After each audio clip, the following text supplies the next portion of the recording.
Dans le numéro ici, ce qu'on vous demande, c'est de déterminer l'aire du parallélogramme. On ne vous demande pas l'expression algébrique de l'aire, on vous demande vraiment la valeur numérique de l'aire. Donc, quand vous faites l'aire d'un parallélogramme, ce que vous devez faire, c'est la base fois la hauteur. Ta base puis ta hauteur, ils sont reliés par un angle droit. C'est pour ça que ta base, ça va être le côté qui va être ici, puis ta hauteur, ça va être le segment qui est là, parce que c'est les deux segments qui sont reliés par un angle droit. Donc, en ce moment, si on faisait l'aire, ça nous donnerait une expression algébrique. Donc, on doit trouver une manière de trouver la valeur de x. Bien, on regarde les informations qu'on nous donne. On nous donne le périmètre. Bien, avec le périmètre, vous allez être capable de trouver la valeur de x. Donc, c'est ça qu'on va aller faire en premier. Donc, moi, ce que je sais, c'est que le périmètre de mon parallélogramme, c'est 2 fois le côté qui mesure 2x moins 1, qui est ici, et 2 fois le côté qui mesure 6x plus 3. Et puisque je sais que mon périmètre est de 60, je vais aller remplacer le P par 60.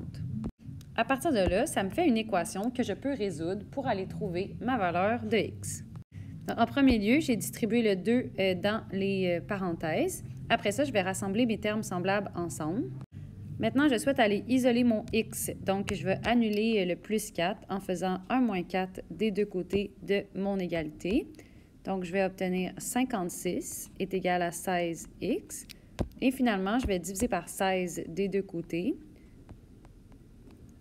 pour avoir ma valeur de x. Et c'est comme ça que j'obtiens le x qui est égal à 3,5.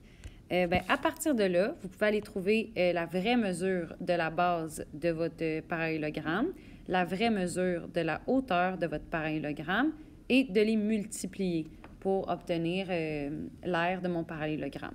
Donc, je vous rappelle, guys, que l'aire d'un parallélogramme, c'est base fois hauteur. Donc, ta base, c'est le segment que j'ai mis en bleu. Ta hauteur, c'est le segment que j'ai mis en rouge. Donc, toi, ta job, c'est d'aller trouver la vraie mesure de la base en remplaçant le x par 3,5, la vraie mesure de la hauteur en remplaçant le x par 3,5 et ensuite d'appliquer la formule de l'aire.